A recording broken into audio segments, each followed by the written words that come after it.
There you are. There I am, yeah. Bearing a very similar resemblance to Paul McCartney. Yeah, those droopy eyes. Now, see, if I had had my way in life, thank God you don't get it, it's really a good thing that they don't come to you with pen and paper and say, "And what do you want to do with your life?" And it actually happens. Or otherwise, I would have been married to Paul McCartney at a young age. I don't think I would have had a good time. I was having a good time there in that picture. Yeah, so we got Simon Snotface, who lived in Wank Manor. And then we've got, help me, Paul McKenzie. No, that's Billy Barker. Oh, Billy Barker. And me and Randy. That was Corolla back there. We were walking along and found all of these wine bottles put out in some place, and I got them to pose with all of this alcohol, but we were just coming from the Buddha. There's John Tanner. So this would be... Me. And you? That's you? Yes. Oh. And Gary Taylor, the other Gary Taylor, not Gary Taylor's Rock Room, but Gary Taylor that drove the white hearse. Yeah. And Raul Casablanca. I didn't realize I had a picture of Gary Taylor. That's interesting. That looks like the Agrodome. Wimpy has a thing about eye makeup. There again. There's a good example of Chuck's face. It can look so serene, and then he smiles and it looks like that. It's alarming. And Agita had me do an entire collection of fashion photographs for her. She had me come over to her house and she changed, and that's one of the outfits that she had, which was quite amazing. That's a different outfit, same fashion. Fashion I don't like. I mean, I like to do one by one with somebody like that, but as far as runway wouldn't be bad, but fashion is bad because you got to please everybody. You got to please the makeup artist, the hair artist, whatever. Where at this point, Dawn was just really happy there was a picture of her taken in front of that horrible pipe on the stage at the Buddha. She was pleased that somebody was there taking pictures. And there's Nick. I have that one in my bathroom, that one of Randy and the downstairs, the religious bathroom.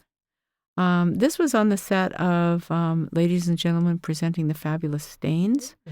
And the women have, like Eve has her hair skunked on the left-hand side. You could have the light color through the center and dark on the sides, or you could have it in the other direction. And they would pay for that for the young people that were as extras in this movie. I got in just by bullshitting and asking to take pictures of it. And that's DOA's old truck. Really old truck. I think it originally belonged to Randy. I'm not sure. And it was a turquoisey color. When you look at that, you think, why isn't it color? Like here I am struggling with trying to remember what color it was. And I think this was somewhere that Joe lived or someone lived. And, that could be in Arkansas in the Depression. This is not a press release photograph, that other one of DOA. It was just too strange. This was at my house, and Brad and Randy and Chuck came over, and they were ground zero? Sick ones. Sick ones? Okay.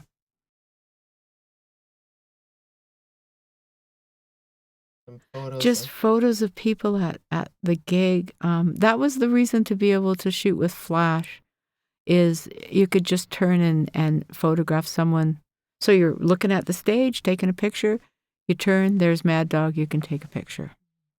Without the flash, I couldn't have done that. It was just too dark. Did you bounce your flash? No, I didn't know how to do anything like that. There's Kathy. And Simon and Gary Genius. The Zippy. I have a picture somewhere of Zippy, maybe in this collection, of Zippy and his little brother. The Buddha you can always spot because it has that wall.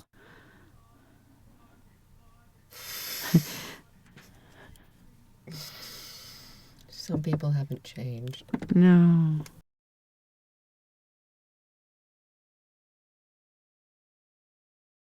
Okay, this picture that we're looking at now is a picture of Carlin. He's passed away. He was the second singer for the Insects, and they had a wonderful song that if anybody ever comes up with a tape of it, I'd love to hear it, is Sex in the Burn Ward. I don't know, it was just an amazing song with this organ, very much, it reminded me of Doors sort of things where you'd try to leave the room and the sound of the organ would follow you out and drag you back in again. This was backstage somewhere at Hardcore 81. Hardcore 81 really was significant in the Vancouver scene. Even as a photographer, I noticed what bands weren't there.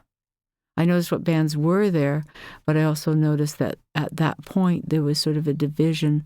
February 13th and 14th, 1981, the pop bands had divided off from the punk bands. And I didn't know the significance of the word hardcore other than, where I knew it. But as far as bands were concerned, I'm not sure that they had actually aligned themselves in any way, even down the coast, with calling themselves hardcore bands. But there were no Modernettes there. There were no Pointed Sticks there.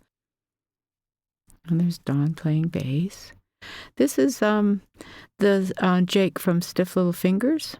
And Stiff Little Fingers were from England, and they when they came to North America, I had met them in England in 1979 or 80 or something, and told them that they needed DOA to open for them on their tour, the West Coast part of the tour. So they did pick DOA, and DOA opened for them on all their West Coast tour shows. Oh, there's Bud. I heard a story about Bud once that he said he was walking along the street and there were two women walking behind him, and one of them said, "That's Bud, the famous promoter that brings bands to town and promotes bands." And the other young girl said, "No, it's not. It's just some bum." That would be very much what he looked like last time we saw him, Jim Cummings, in the show, that dynamic quality that there is in that photograph of him. He does an amazing presentation on stage. The house on the right-hand side, I never remember it being occupied. And just to the right of here would be Pryor Street, and this is Gore Avenue, which we all call Gore Street. The middle house was the party house, but to get in, you never ever use that front door because that's where the bands played. So that door was locked and barred, and you had to go around the back and up the stairs and through the house and down to get to watch the bands. And the house next door had the Shades living in it at that time. And then everyone moved to that house, and it was considered to be the DOA house. This is in the basement. There wasn't a lot of room once you got down there. Tony Bardock says that's not him in that picture. I think it could be his brother. His brother looks so much like him. That's the Shades playing downstairs. Were you aware of a pecking order? A musical pecking order? Oh, in some way, but I think as a musician, I would have been way more aware of it. As a photographer, the camera let you in every door. I was outside of the order, but there must have definitely been one. These are photographs of what it looked like inside the house. People went to a lot of trouble to graffiti DOA on walls. This was from a series of photographs that were taken at O'Hara's. It was a large, large building. Don't know what it was. It must have been a dance hall. It also had, evidently, according to Sorrel Seidman, it had doors that opened up at the back onto ships that pulled in at the back of this building. It was right on the water, the foot of Main Street. I noticed none of your photos are in Backstage Vancouver. No, they didn't ask me. I don't know. They just didn't. I didn't know. I just looked at the book the other day for the first time. Yeah. Cover to cover. Not one photo from you. Yeah, no, maybe they have never heard of me. That could be possible, because this is not the music that they're writing Backstage Vancouver about. Could be the time that the Dills played and had difficulty getting across the border and showed up later, and they were supposed to play, and then DOA was supposed. This reminds me of farting around, so this may very well be the Dills waiting for them to show up, without telling any of the audience that was going on. I don't even know if I knew at the time that was happening. Certainly outside of Canada and Vancouver, DOA probably is the quickest name recognition, and the people that played in that original lineup are known outside of the country. Well, a lot of touring, a lot of getting out there and, arriving in a town and not, finding the place that somebody made up posters that they were playing at, and finding a place to sleep that night. I mean, yes, they had managers, but not what you think of managers being, where they arrange everything and get tour buses and stuff like that. Now there's DOA and the Subhumans on stage together. Unusual for that time. I think one of the things that people have asked me, like, why take so many pictures of DOA, is honestly, I was the happiest when I was photographing and listening to DOA.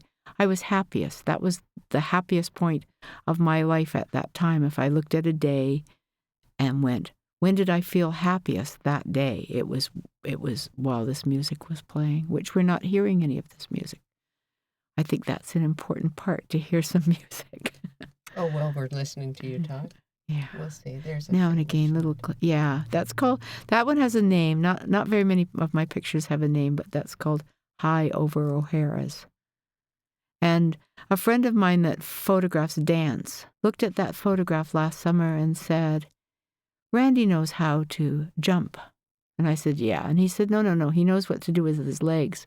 So he looks much higher than he actually is. If they were dangling down, he wouldn't look at all like he was up in the air. There's the audience. Joe wore a series of T-shirts that, as you photographed, you recognized the shirts. And he also, when he looked at the pictures, would say, "That's there because I had that shirt on." I mean, he had a repetitive collection of shirts that he would wear. And he had one that was a button-up shirt that said, "Built like a Mack truck," and it had all these license plates that said that all over it. And someone stole it. Randy always had the helmet laws. Repeal the helmet laws or whatever. That was stolen. You mentioned that to me just recently, and I was really surprised about that, because I had thought some of this stuff. I wanted the truck to go in the Smithsonian with all the stickers inside. I said, "Give it to them, give it to them." Sometimes the only place to be is like very, very close. I try not to ever go on the stage if I can help it, unless I'm shooting from the side. And sometimes it works standing back further. Not often. And it's really hard to go to a concert and not photograph for me, because I can never find a place that I want to be. I keep going up to the front and then thinking, well, that's really stupid. I don't have a camera with me. And then I go to the back. This is Perkins Palace in Pasadena, which is a building that they're working on trying to save. And even as now, I don't think it's for sure. It's had its name changed. It's an amazing, huge building. And I have seen another photographer photograph from the stage, which I've looked, and he's not standing there at that point, but he photographed the same man from the other angle.